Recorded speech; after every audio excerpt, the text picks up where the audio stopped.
Ultra Colombia was my worst festival experience that I've ever had. Out of the 50 festivals I've ever been to, this was the worst one.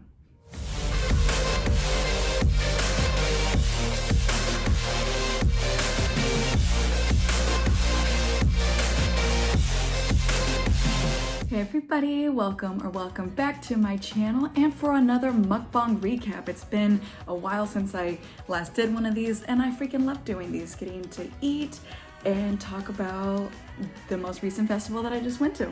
So today we're going to be talking about Ultra Colombia and we're going to be eating, so I have a little pizza right here, which is the Publix steak and mushroom one. This is my favorite Publix pizza and it's just delicious. And then I also have a little plato of dulces that I got in Colombia that I have not opened. So this will be nice to try some of these on camera. All right, so let's get into it. But first, let me take a bite because I'm super hungry. By the way, so normally I wear whatever merch that I just bought at the festival or something related to it, but I didn't get any merch because they didn't have any. And I missed the opportunity to buy a shirt from the group that I went with. So I did get this shirt. Medellin is una chimba out in the city, so I thought this is very on brand.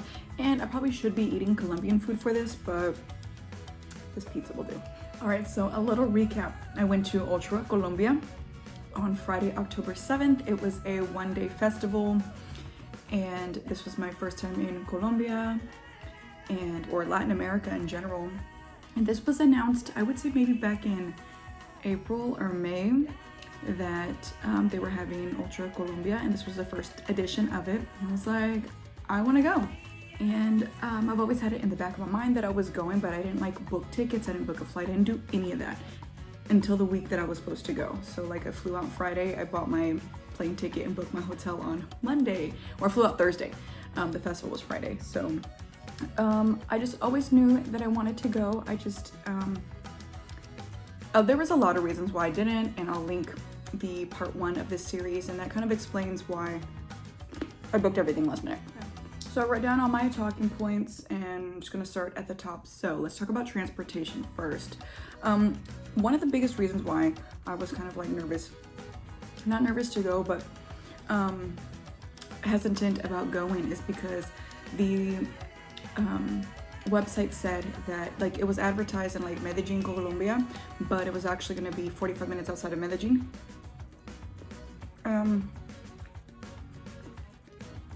I've never been, and you know, I don't know about like the Uber situation and cab situation. Like that's just stuff I was already concerned about just being in Colombia in general, but taking that kind of transportation 45 minutes away from the big city, and like I wasn't gonna stay in this like little town that it was in just because I wanted to stay in Medellin. Like, you know, it's my first time there. The website wasn't offering transportation up until like a few weeks before the festival. So like up until like the month, or like within a month of the festival, like I didn't even know that there were transportation options. And then they posted a Q&A on their stories, and so from there is when I honestly got most of the information about it, because the information on the website just said that like they were just selling tickets and then it was going to be 45 minutes outside of Medellin. Like other than that, like nothing else was provided. So all of these reasons is just why I kind of just wanted to wait last minute, and because like I knew I was going by myself. I was like, can I even hack this? Like, can I swing it? Like, what am I gonna do? But through the Q&A is when people were asking, like, are they gonna have transportation services? And they said yes, that they're gonna be offering shuttles. They're gonna be teaming up with like the city of Medellin to offer shuttles. And then they gave a little bit more of a precise like location, but still like no exact address or anything. So I was, honestly, I thought like, I was like, is this a scam? Like, is this really gonna like fire fast? Like, is this really gonna happen?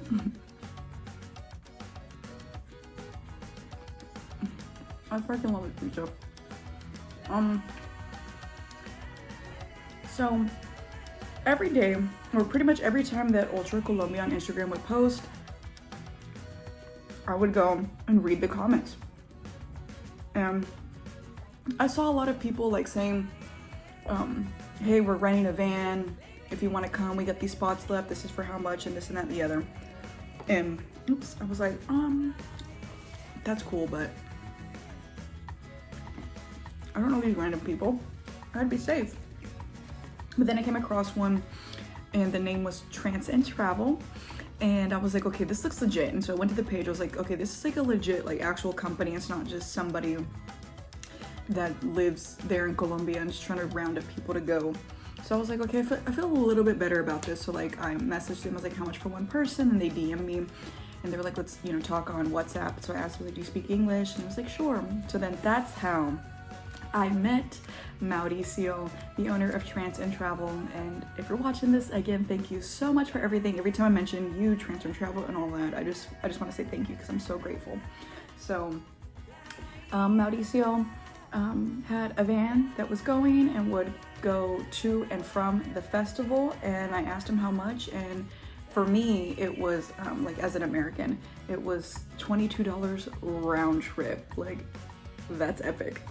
So at that, when I had first found Mauricio, I still wasn't like 100% sure though. I was like, okay, it's all coming together logistically.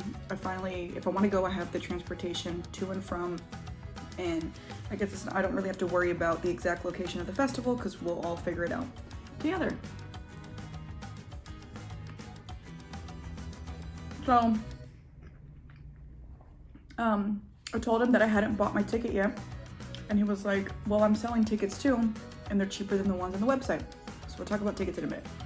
So I was like, okay, I'll let you know. And then I ended up, I was like, okay, I guess I'm gonna do it. Like, I thought about it for a few days, talked to my parents, pretty sure let them know. I was like, okay, I feel comfortable doing this. I'm over the fear of going alone, so I'm gonna go alone. This person seems really nice. He has like a big like Instagram presence, and this is a legit business. Like, there's a website, there's like all of it. Like, I can back everything up. I can provide all this information to my family to know like who I'm booking with and gonna be with and all of that. So I felt comfortable to do it. So then I went ahead and bought my flight, booked my hotel.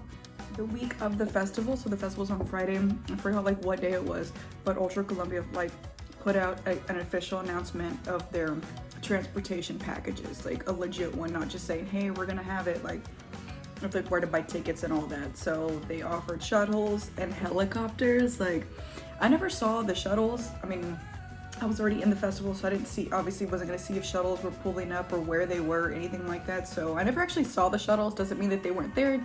I didn't see them myself, but I did see 2 helicopters come in and out. But I've done the helicopter thing for EDC. I didn't care to do that by myself for Colombia. So transportation, how I got to and from the festival was with Trance and Travel. And if you ever go to Medellin, look them up. Okay, let's talk about the tickets. So when tickets first went on sale, they were really cheap. And then, and I figured, because I've been to international festivals before and they're usually like cheaper, like they just are. I had mentioned that Mauricio said that he was selling tickets too. And they were cheaper than the website. And they were. Because the website, this is really crunchy. The website had GA tickets. They got up to $150, which, yeah, which isn't bad.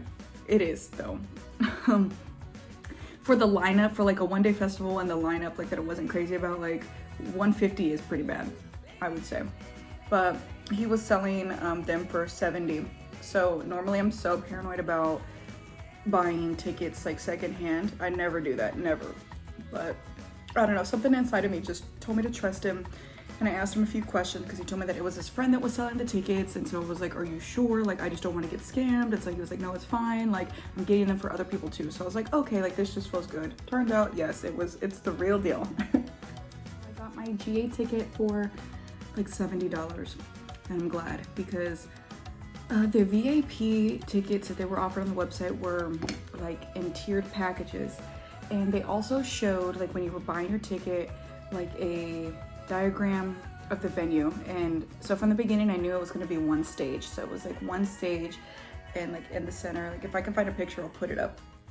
So it was one stage, and then they had like 2 parallel structures that were VIP, and then within the VIP though there were different tiers of VIP, with like bottle service being the most expensive, and then it just goes up. But also too, I didn't realize, or I guess you could see from the diagram, but like being at the festival and seeing just how VIP was, like for one, nobody was even in VIP. So this year I just started buying all VIP tickets, but I'm so glad I didn't for this festival, because for one, VIP was so empty, but two, some of it was like really shitty. Like the VIP structure and like next to this, like if you weren't in the VIP structure like next to the stage, and like they still, no, like it's hard to explain, but basically there were parts of VIP that were nowhere near the structure, or even the ground floor like didn't even reach all the way back. So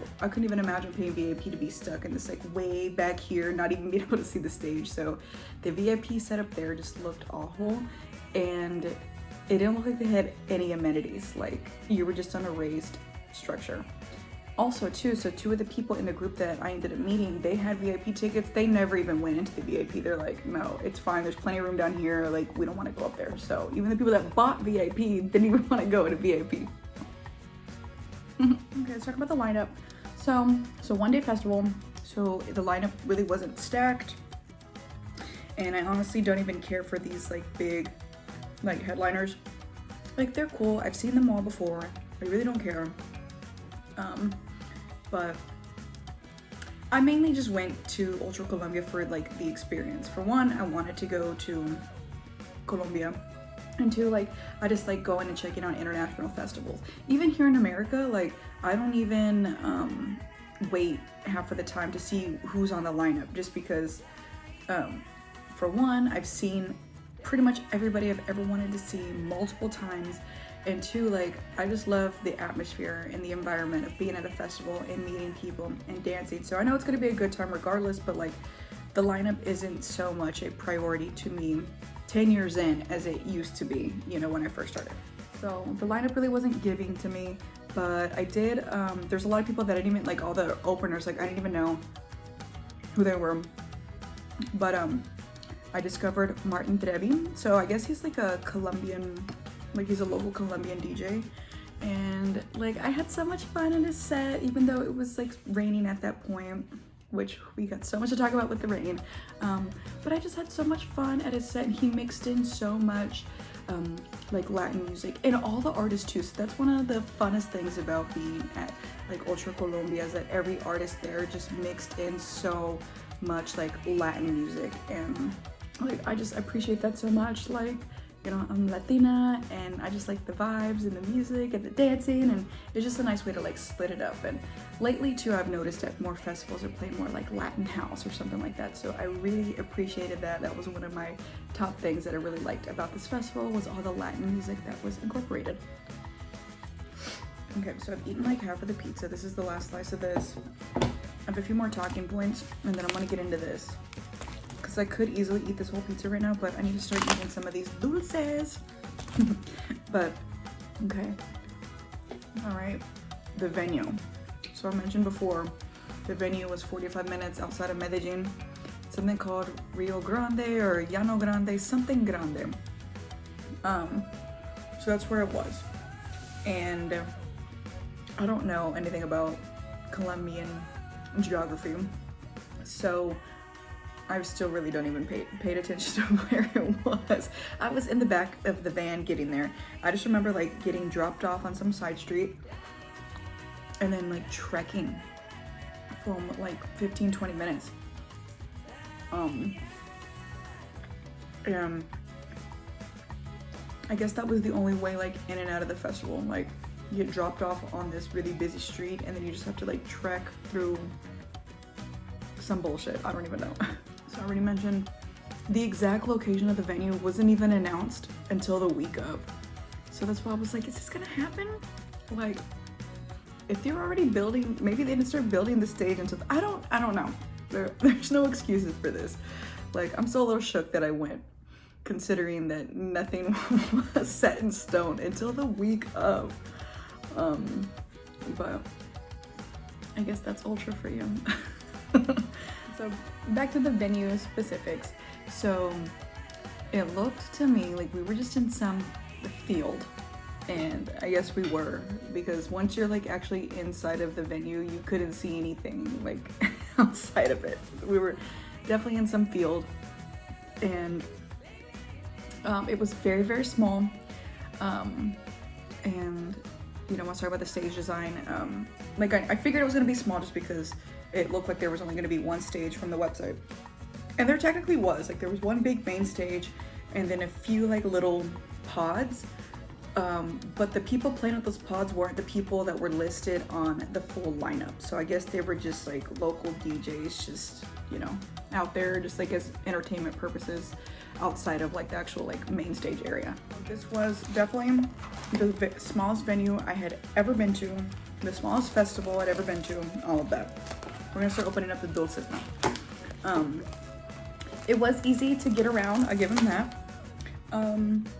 But I've never been to a festival where there's just only one stage, because I like to like get out of the crowd, move around, go, you know, do things. So I still managed to do that, but like I couldn't escape and go listen to like another set, you know, or something.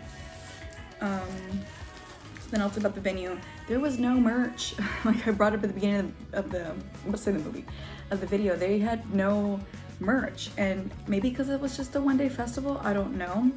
There was like a Levi's stand out there. So I noticed all the workers that were like moving around in the crowd and stuff, selling like beers and hot dogs and all that. They were all wearing like Levi's shirts. So I guess that was like a sponsor. I don't know, but they had like a Levi's stand with clothes, but I was like, I don't want that shit. We opened up the little package. So I got this keychain and bottle opener. Cute. It says Medellin. Oh, this is sticky. I don't know what I want. We'll start small with this. So what else? So no merch. Super easy to move around. I found there were two big like bathroom areas, all porta potties. So, you know, normally at American festivals, the VIP sections have those like AC running water bathrooms. None of that. Like not even for the VIPs. So everything was just porta potties. Is this something I have to suck on? I don't want to eat yours right now. Peanuts. There's like peanut butter.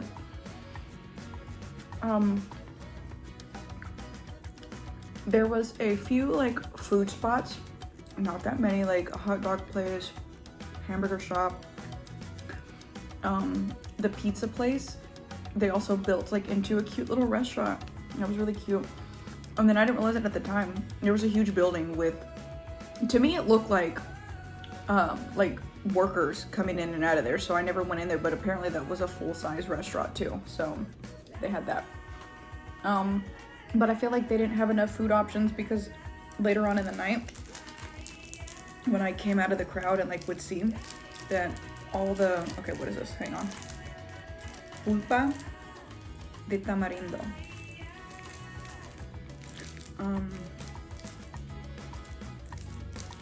So it's this like log thing.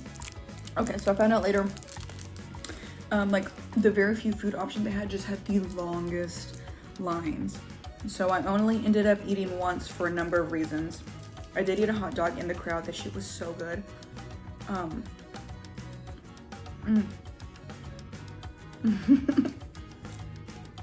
Is this a seed? Do you eat it?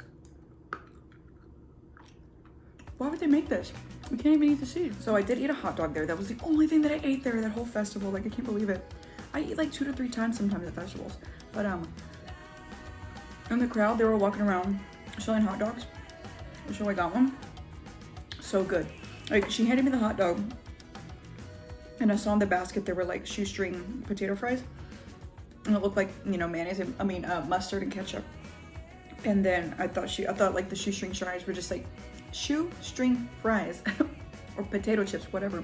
I thought they were just like a little sack of chips to eat the hot dog. But I bought it, and then she handed the hot dog to me, and then she started opening it up, and I was like, what the fuck? I guess she's being nice and opening it up for me. By the way, I like this Or I guess you just don't eat the seeds. Or whatever these are. You definitely don't eat that. But I do like this though. I'm gonna keep eating this. So she opened it. I'm holding the hot dog. She's opening it up. And then she pours the shoestring fries on it. And I was like, oh, keep doing that. And then she pulls out the yellow thing, which I thought was mustard because I love mustard. So I was like, yeah, put the mustard on there. And then it ended up being queso. Oh my God. And then I don't eat ketchup, so I didn't let her put the ketchup on there. But that was the best freaking hot dog I've ever had. So a hot dog with shoestring potato chips and queso, like nacho cheese drizzled on top. So I ate half of this, so I'm gonna save this for later because I want to try another candy.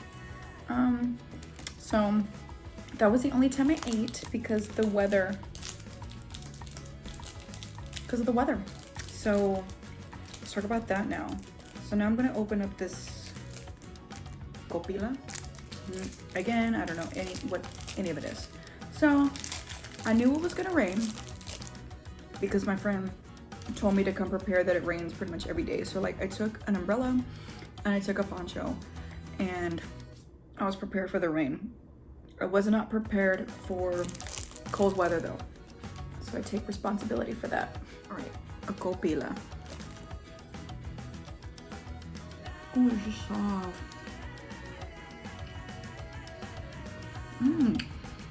It's really soft. And it tastes like coconuts and caramel. It's actually really good. Okay, back to the story. So during daylight hours, it was fine. The nighttime hit. I still really wasn't cold. But just looking around, all of the people that I was with all had jackets, long sleeves, pants. And a few of them asked me like, are you okay? Are you cold? And I was like, no. They were prepared. They knew what was gonna happen. I was fine though, like being in the crowd, I was fine. I didn't feel cold or anything. So the rain started around 8:30. And again, I was prepared. So I got out of the crowd when it started raining so I could use my umbrella. Like I had my poncho, but I didn't want to put on my poncho yet. I got out of the crowd because I wanted to be the bitch with the umbrella in the crowd. So I got out. And so from like 8:30 to like 10, it was a decent drizzle. Something that I could manage, something I could handle. I didn't mind it. I moved around a little bit, you know, moved to a different side of the stage. Like I was still able to like dance and shuffle, just holding my umbrella. And then at one point, like I got out of the crowd completely to go like walk around the venue, and like it just started pouring.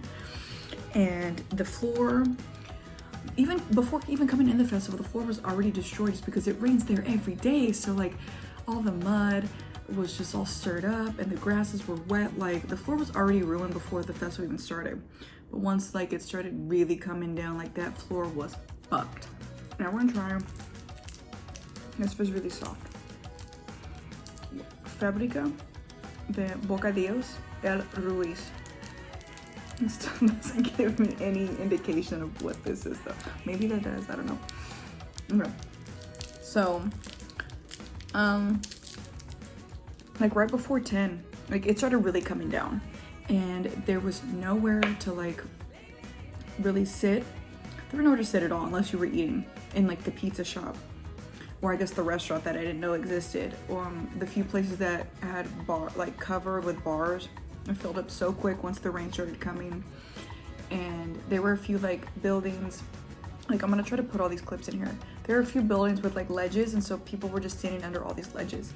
And like the rain was just coming down so hard that like I was still getting wet. Like my entire body was getting wet even with the umbrella. So like, at that point I was like, okay, I need to put on my poncho to like at least like the umbrella's covering my head, so I need the poncho to cover like the rest of my body. All right. This is so soft. There's like caramel and chocolate. Pretty good. 10 o'clock. It was just pouring. And I was like, oh my God, like this is miserable. I've been here for 6 hours at this point. It is raining nonstop, and then the temperature just dropped. The lowest it got was 60. I think I just stopped checking my phone. So once it started like really raining, I stopped messing with my phone. So like the last set that I got like any footage of was Nicky Romero. So he started at 10, but the damn festival was gonna go till 4 a.m. So I forgot to mention this from the beginning. The festival was 4 p.m. to 4 a.m. I got in line at 2:30, just cause I was with the group and that's just how we planned it, like of when we were gonna leave, like just to get there early. So I got in line at 2:30, probably made it in the venue like around 3 something, but then the real sets didn't start until 4. So by this point, like I had been in this damn vicinity since 2:30. So up until that point was the best freaking time ever. Like had so much fun. But then once the temperature dropped and the rain came, like it was awful. And maybe 60 degrees isn't bad to some people, but to me, when I didn't have the proper clothing, and I take full responsibility for that because I didn't check the temperature at all before I went. I could have taken a long sleeve, I could have taken a jacket, I could have taken pants, something. So I take full responsibility for that. That's completely my fault. But once it got in the 60s and it was raining, like I was freezing, and it was just a hassle to like, when I wasn't filming, I was like, I had all my arms tucked into my poncho.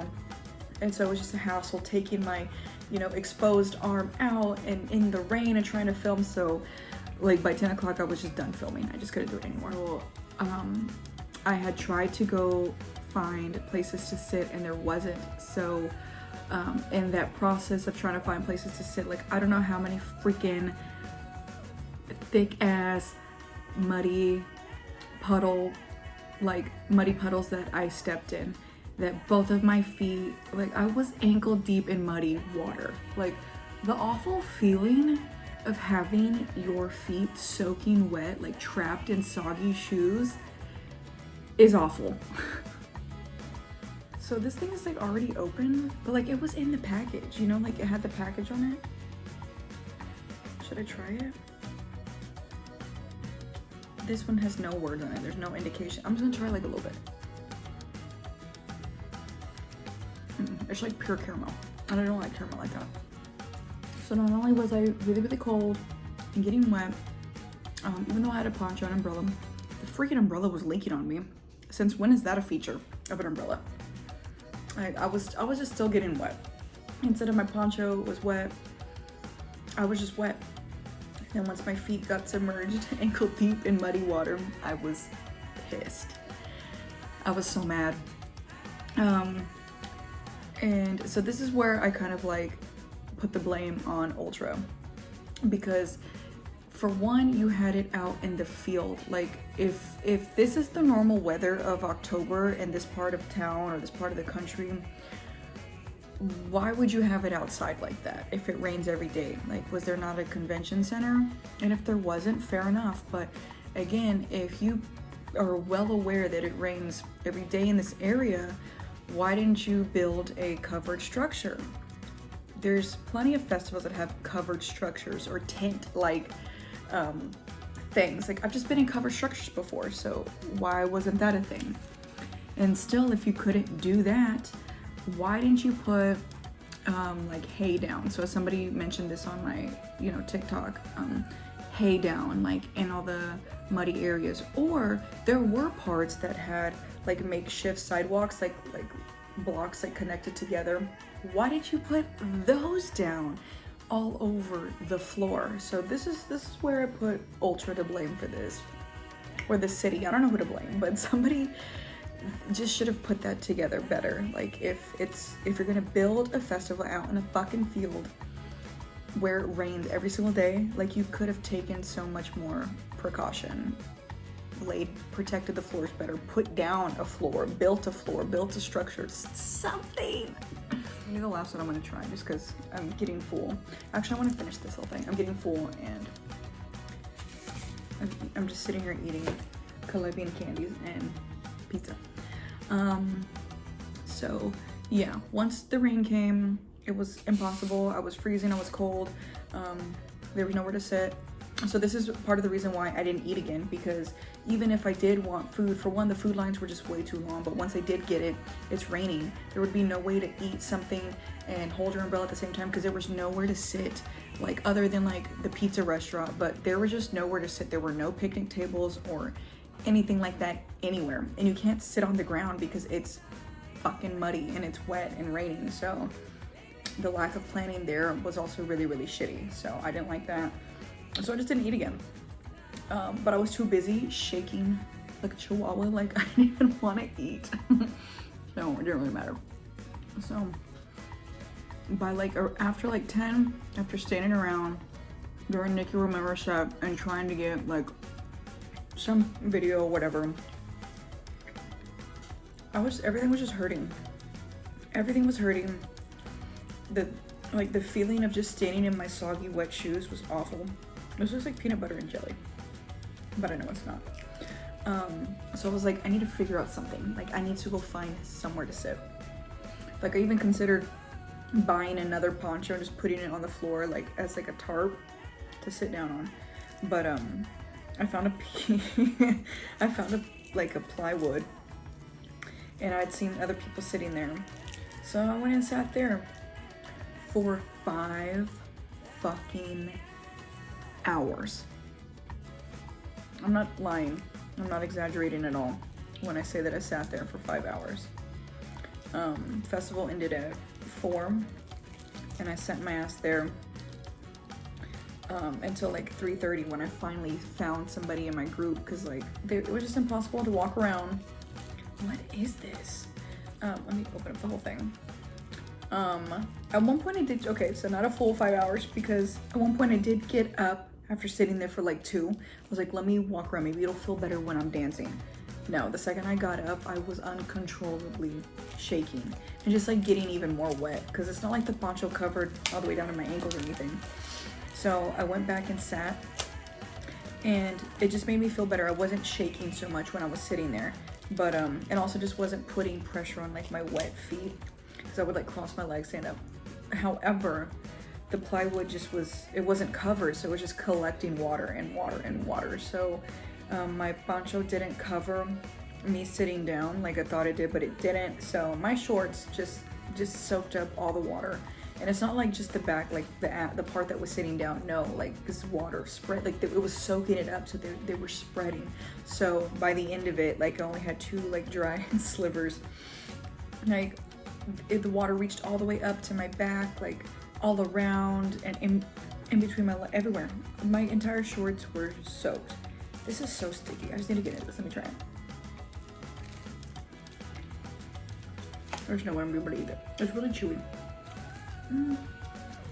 Can't you say coffee? It's so like chewy, like a taffy. I can't eat this and talk. So the way that the weather came in and like the venue or Ultra's lack of planning, that's honestly what ruined it for me. I've been in rainy festivals before and I didn't like it then. So I have confirmed like raining at a festival is the one thing that will absolutely ruin my time. And especially if I'm not properly prepared for it. So again, I take responsibility for that, because I did see a lot of people that had like jackets, like puffer jackets, like they already knew what was gonna happen. Or I saw like full bodied ponchos, like with pants and all of that. Like if I had the proper equipment, it would have been a little bit better. But still, like just the fact like nowhere to sit and really nowhere to eat or anything like that that really sucked.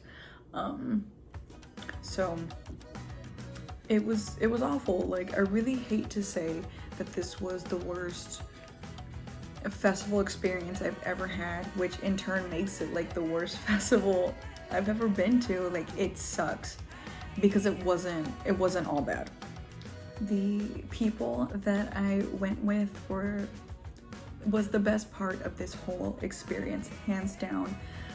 From the moment that I got into the ride to go with them, like I just instantly felt like I had known these people forever. They were all so welcoming, and let's see, I think there was 12 of them. Just so welcoming, so nice.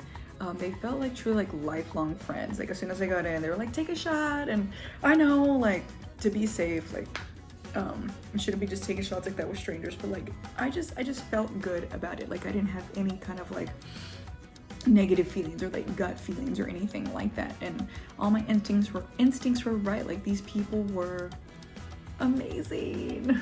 The energy that they brought, the love that they brought, like, was just so awesome. And nobody all like knew each other. Like, we all booked the same travel program, and there were a few friends, like three of these friends may have known this person, or two of these people knew one other person, but like I don't think anybody was friends with everybody. Like, we all pretty much just met, and so it was cool. Like, it's not like I was just like the one outsider that came into this group.